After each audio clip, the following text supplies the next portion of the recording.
This conference will now be recorded. Welcome, coaches, to tonight's webinar, Preparing for Your City Shaper event.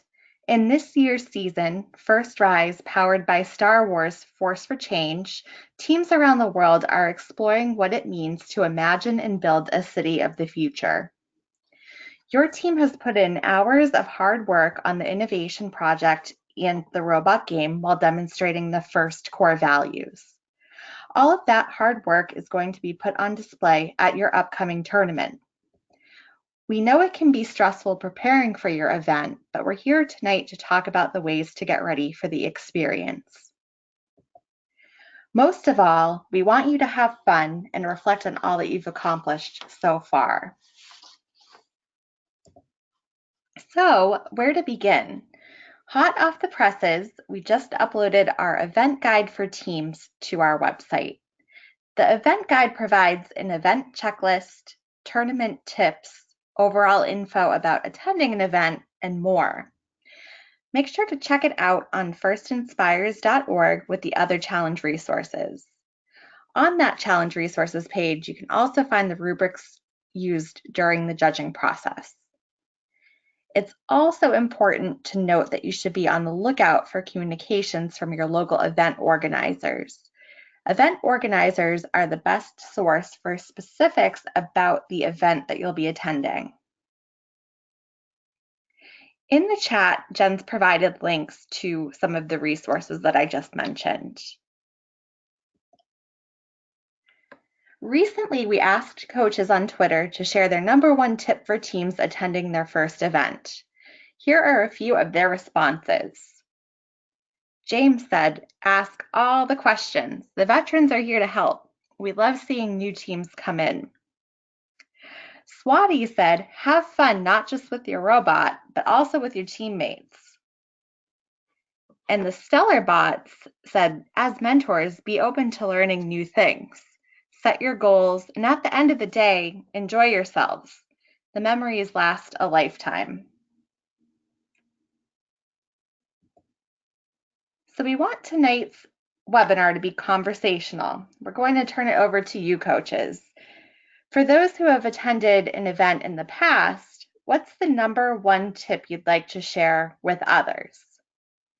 If you could write your tip in the chat box, we'll be sharing some of them out loud.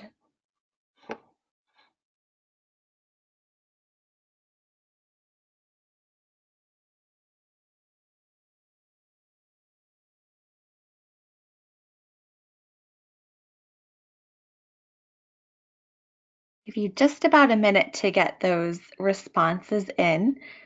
Again, if you use that chat function, if it's a small panel on the right corner of your screen, you can expand the panel and it should open up, and there's a gray tab that says chat.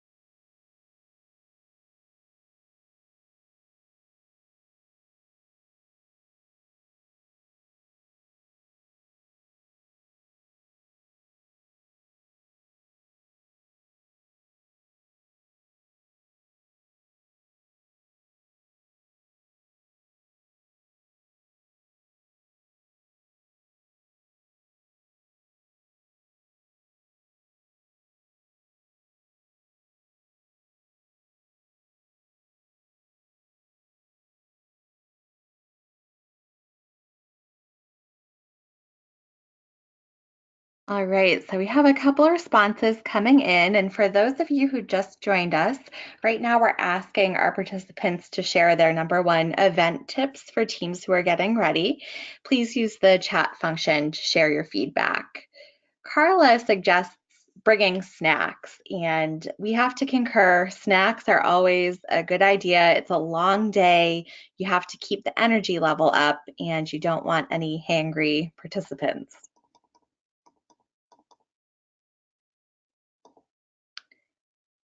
Jen provided some thoughtful feedback. She said, "Don't be surprised if your team leaves with more missions done than they arrived with. Veterans love to help rookies achieve more." That's great feedback, Jen. The nature of FIRST and FIRST events are very collaborative, and it's common for teams to work together on the robot at events.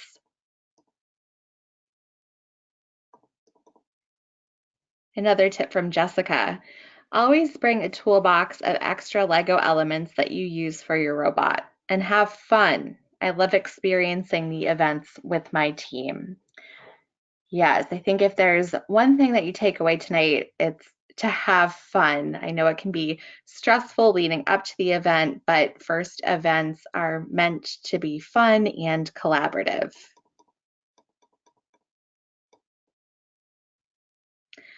Kyle has a great tip. He said, make sure to bring a battery pack as a source of power, regardless if your EV3 is charged beforehand. That's a great idea. You can never be too safe when it comes to battery power, and not every event has bountiful plugs available. So, bringing a portable battery pack is a great idea.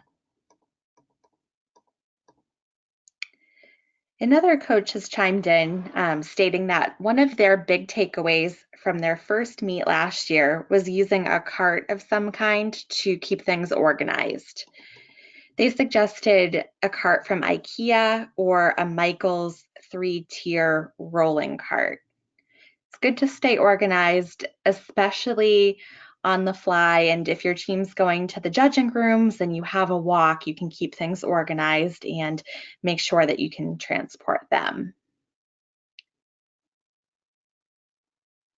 Great. Well, thank you so much, everybody, for sharing those insights. And now for our rookie coaches that have joined us this evening, we want to hear about the questions you have on attending an event.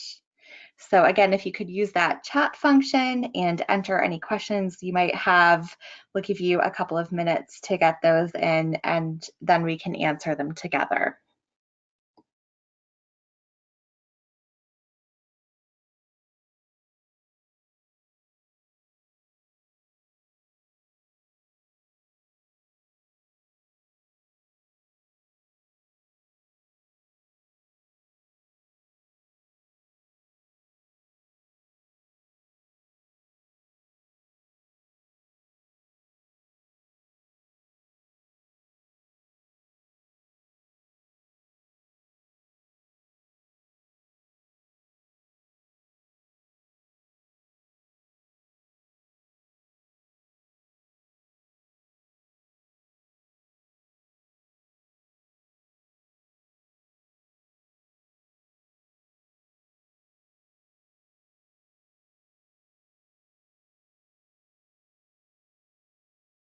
All right. So thanks so much for chiming in to the chat. This is Jen O'Callahan. I see we've got some folks who are looking for resources, specifically what to do to prepare.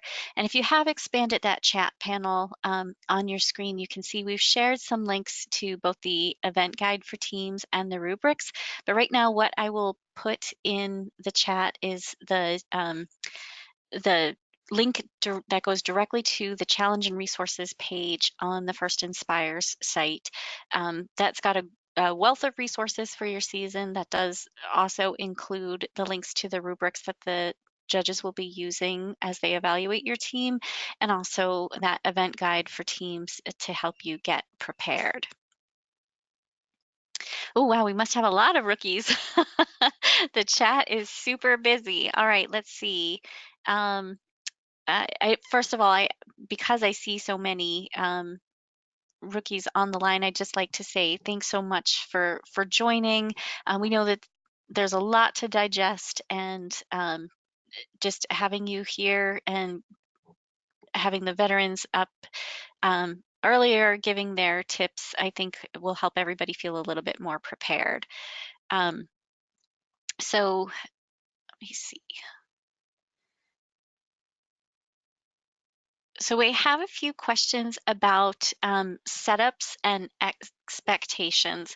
And I want to reiterate what Christina said earlier about watching for those communications for your local event.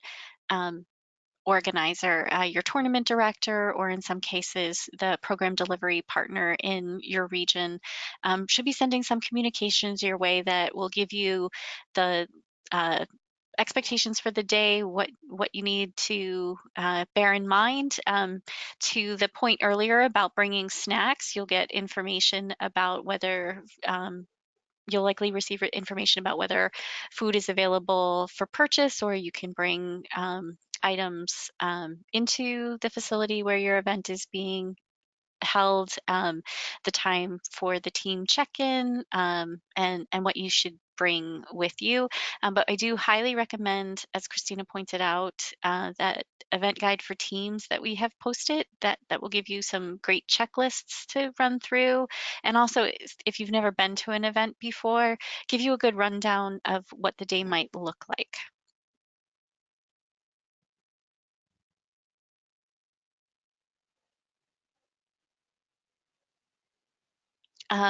So Shimali is asking, I want to know how long is a regional tournament? The length of the tournament can vary depending on how many teams are invited, how many um, lanes of judging you have, and if there are any other special activities that are being planned in conjunction. Um, I, I I think it's difficult to say what will be typical because it really does depend on what the span of your schedule is. But I'd love it if some of our veteran teams can share your information about how long your days have looked. I know here in Manchester, New Hampshire, we I have been at an event that started around 9 o'clock in the morning and ended close to 3 o'clock with some break in the middle for lunch. Um, let's see. But if we have any other veterans that would like to chime in on what their event day has looked like, it really does, like I say, depend on what the structure of the day looks like, and also what the number of teams that are available in the judging lanes. Um, so I do see a question from Dominique saying, we have our pre-qualifier in 3 weeks. We have nothing. Our kiddos just got one mission done. Will this be okay? I cannot stress enough that no one ever feels prepared for their first LEGO League event. So just take a deep breath. As I said in the chat earlier that Christina shared, we have seen teams come to an event with just one mission done and leave with 3 done. So make sure that they're interacting with the kids, seeing the other kids on the other teams, seeing what is happening with their innovation projects, their robots, and watching the competitions unfold. It's very, very likely they'll be inspired to do some work on site. And I would also just emphasize that the experience of going to an event and celebrating with those other teams is a special kind of magic. I know that sounds a little woo-woo, but it really is. So I would not worry about feeling like you are not ready. No one ever truly feels ready for their first event.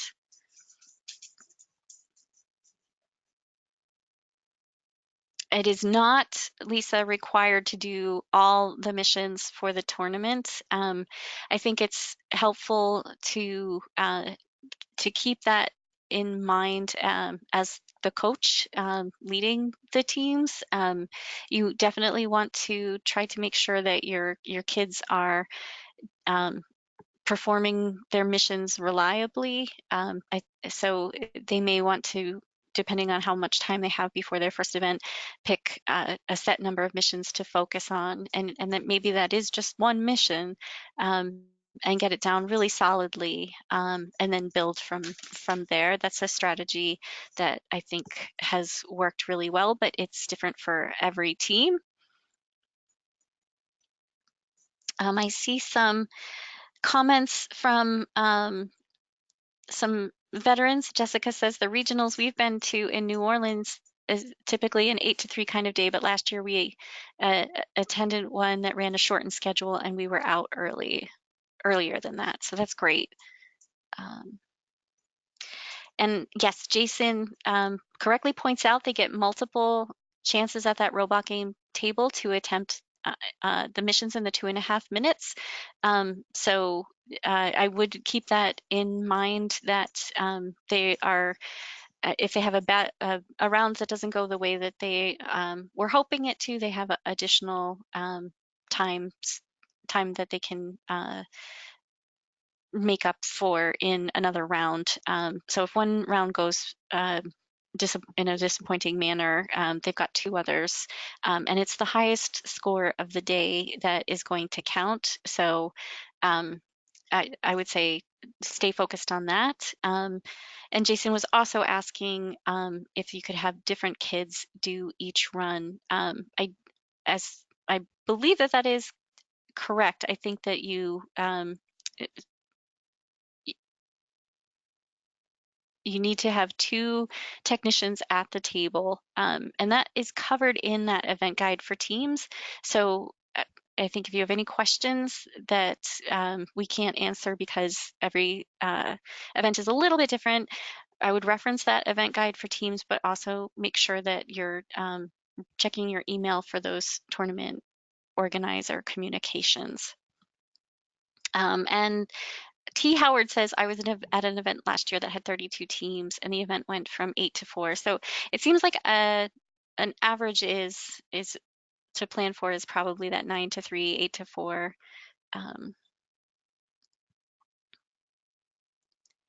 The engineering notebooks will not be judged or reviewed. Those are to help you with your organization of tracking your work through your team's work through the season. So Kapitha, thanks for that question. I know that that's been a little bit confusing. And MKD, teams are not necessarily required to stay for the whole event, but I would say you want to plan for your team if they're able to stay for the full event. There is a wonderful award ceremony where the teams will be celebrated.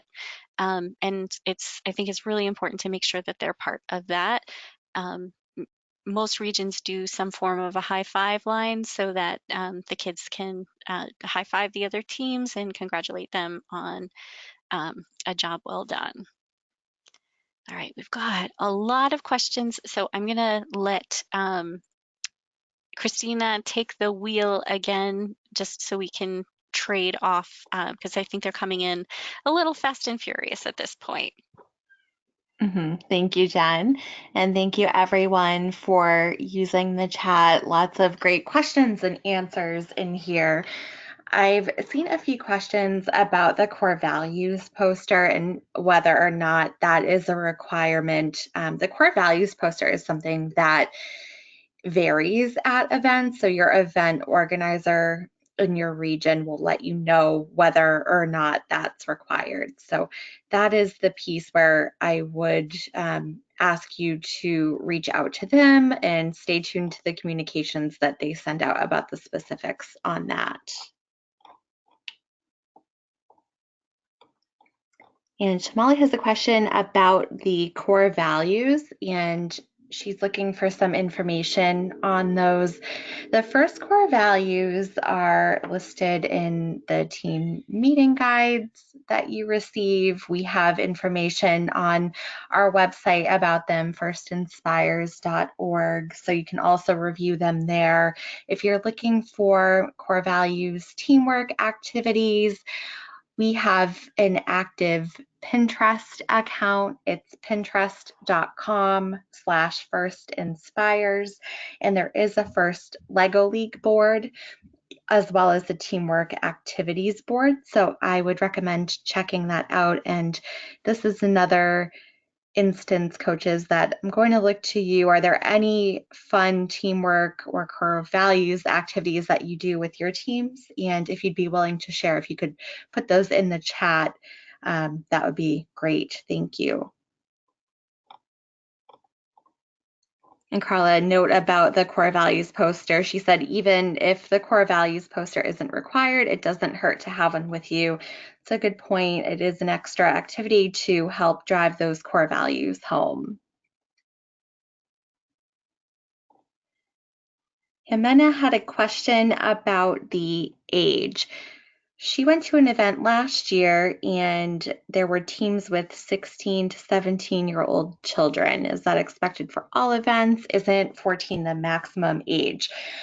In North America, 14 is the upper age limit. Outside of North America, students can participate up to age 16, but we do have a clause where if a student turns 14 in the United States or Canada or 16 outside of North America the same year that the challenge is released, they can participate that season. So we want them to continue with the experience, even if they happen to have a birthday when that challenge is released. That way they don't have to stop the program once they would technically age out of the program. But that's a very good question. Thank you.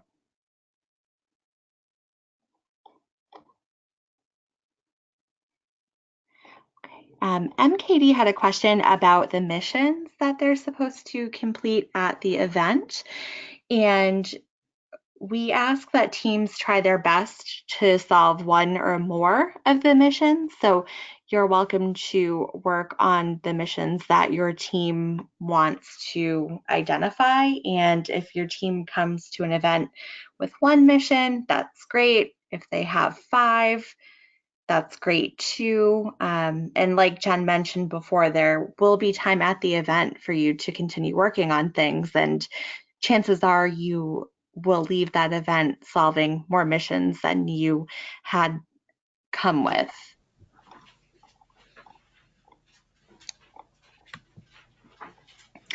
So another question about the age from LL. Can kids who haven't turned 9 join the competition?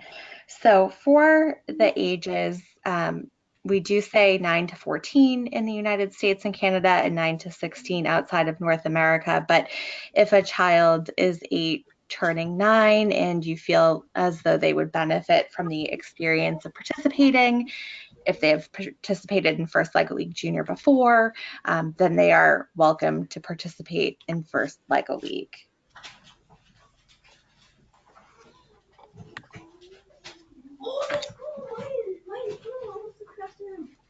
So one thing I would say about the questions about core values is that really what you want to make sure that your kids understand is how those core values related to their work in First Lego League.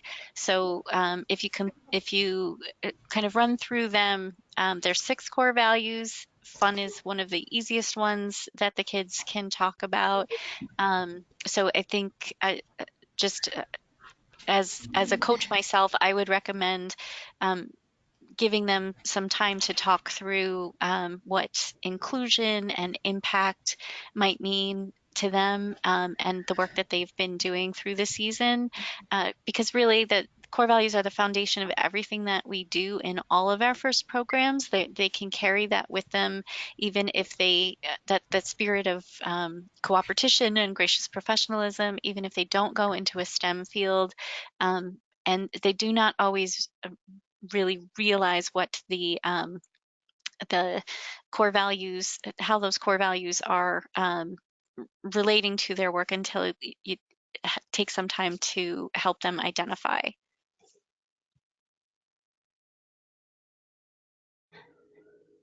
So Monica had another question about age, and admittedly, it can be a little bit confusing. She asked, I don't understand the age. So if 14 at the beginning of the year and they turn 15 in the fall, can they participate that year?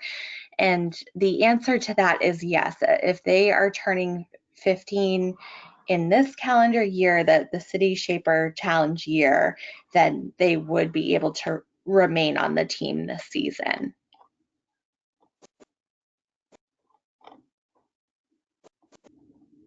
Uh, we also have a couple questions about what to bring along and to expect from core values and also innovation project and robot design judging. Again, this is where those communications from your local event organizer will help ensure that you have what you need. We do recommend that teams do not try to rely on technology for their innovation project presentation. It's great to have something like a PowerPoint, but technology can sometimes fail you at the most inopportune time. So making sure that you have your team is prepared to Oh, yeah. be able to present. Oh, regardless of what technical challenges they might be facing, I think is a helpful tip to keep in mind. And as far as the robot design executive summary, even if that's not required in your area, it's again one of those useful tools to help the team uh, kind of organize their thoughts and be prepared to go into their judging session.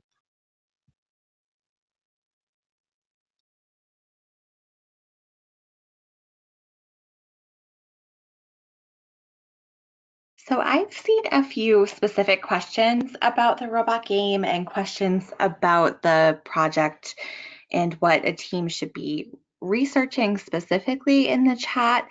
Jen and I are not able to answer specific robot game technical questions or technical innovation project questions because we have dedicated email addresses for the experts to weigh in on those questions. At the end of this presentation, I will share the contact email addresses with all of you, but that's where you would want to send any of your robot game or project questions if they're not addressed in the challenge materials.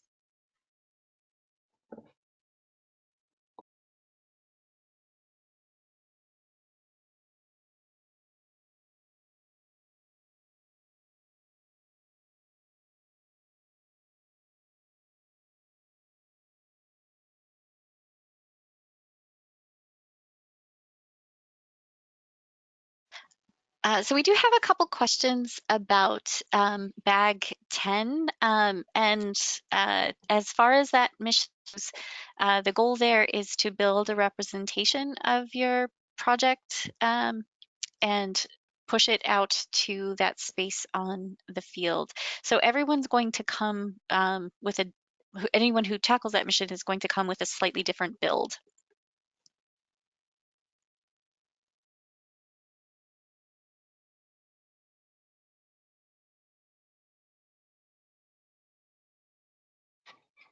I see we just got a great question from Marco about why is every part of the program graded with the same importance? So we do view the innovation project, the robot game, and the core values as three essential components to the program, and that's why each of those is judged at the events. So we do have some questions coming in about how deeply to research and what innovation is. Um, and I just want to say at a qualifier event, I did mention earlier that nobody ever feels prepared. So I would say if you don't have your team too able to like talk to an outside expert at this point in time or building a prototype or anything like that, don't stress about that too much. The main thing that you want to make sure that they understand is that the judges are there as friendly feedback deliverers, I guess is a good way to put it, that they want to hear the teams are experts on their innovation project solution, and they really want to hear about the idea that they had, the process that they used, and how their innovation is fitting those parameters. So they need to make sure that they share that the problem that they identified, the solution that they devised, any work that they did on that solution, and also that sharing component, who they shared their solution with. So I think that that's something to keep in mind as they're practicing their presentation for the project. It is maybe make sure that at the end of the presentation practices that they do, kind of coming back and recapping where they, how they identified the problem, the solution designed, the work that they did on that solution, and also who they shared it with. Oh my goodness, there's some great chats about some helpful podcasts that are in the chat right now. So I would love it if the folks who are sharing the podcast information, if they have direct links. If not, we'll make sure that we can add some information either on the end of this recording or when we send out the link to the recording, we'll make sure we pull together a list of those resources.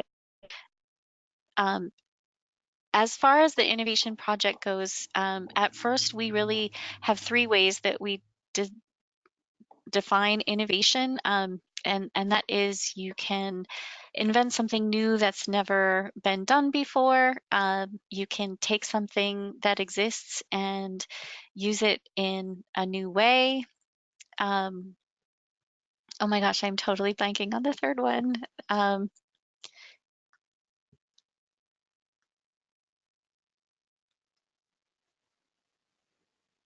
Christina, can you jump in and save me a little? Yeah, and I am drawing a blank as well, Jen. You've stumped us with that one. Yeah, but basically,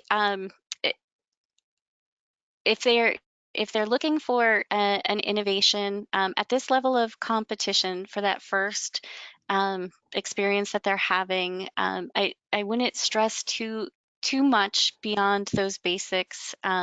Review those rubrics. They're really going to help guide what the judges are going to be asking and looking for, but also make sure that they don't get so stressed out about the rubric that they do forget to have fun. The tournament is one day out of many that they are experiencing together, and keeping them focused on celebrating the work they've done and getting feedback, because those rubrics should be coming back to you at the end of the event so your kids can see how well they were prepared for and answered and performed in those various areas, and then also constructive feedback on what they might be able to do to improve. Now, if they do end up moving to another event after this first level event, those rubrics can also be really helpful in preparing them for that next level of competition, because it will identify where they might be able to improve on the work that they've done and what they can focus on, just for continued success. But even if they do not advance to a second level of competition, it's great to have some time to debrief with your team about what went really well, celebrate in that team meeting environment, maybe with family. Some folks like to have pizza parties at the end of their season. Some just like to make sure that there's some kind of team recognition at that team level to honor the contributions of the group. So I would definitely make sure to remind your team members that the tournament is one day in their entire experience. And for the folks who have been asking about the engineering notebook, if your teams are using those engineering notebooks, it's a great tool to help them look back on that journey that they've taken, and how much they've learned over the course of the season. Thank you, Jen. And on the note about events, I've seen a few questions come in about how many events do I attend in my region. Someone mentioned that they had the ability to sign up for 2. So that's something that varies region to region. You may have a couple of qualifiers where you're located, or you may be in a place where you attend a qualifier, and then if your team advances, you would move on to a state championship, for example. So you would want to speak with your local program delivery partner about that, and they'll be able to let you know about the different event opportunities in your area.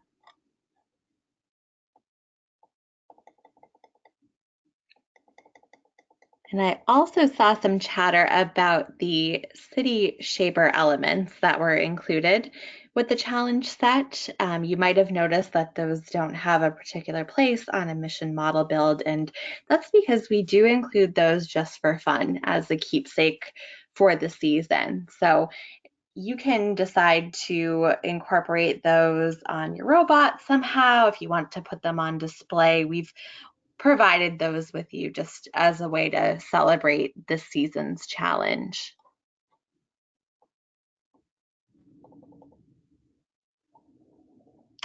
Question just came in from Jay, who said, I have a student on my team that is convinced that the award is a trip to Disney. It looks like the awards are trophies. Is this true? So teams will receive medals or trophies at events. I think what the student might have seen is the Global Innovation Award. This year will be taking place at Walt Disney World. So that is the event that celebrates the innovation project, and that takes place in early June. There is information about the criteria for that award on our website. If you go to firstinspires.org /First LEGO League, one of the tabs on the First LEGO League program page is Global Innovation, so you can read about that there, but that is based on the innovative solution. I just want to chime in and thank Kyle because he totally saved me. Yes, the 3 ways that your team can define innovation are create something brand new, improve on an existing solution, or use an existing solution in a new way. So thanks so much, Kyle. A little embarrassing that escaped my memory, but I am so grateful that we have such a supportive group of coaches on the line tonight to help us out.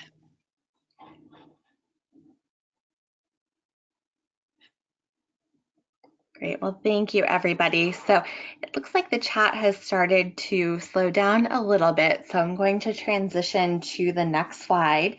And we thank you so much for joining us this evening. And I wanted to share some of our support emails with you.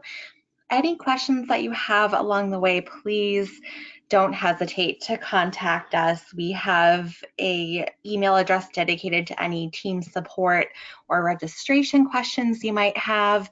Right now is the time in the season where I know you're working with parents to make sure that the first consent and release form gets filled out, so our team support folks can help you with that.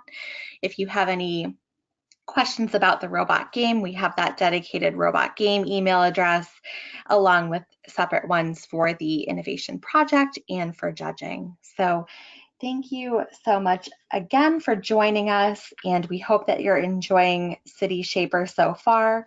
We're going to post the recording on our resource library and our YouTube channel soon. Best of luck with your events, and most importantly, we hope that you have fun.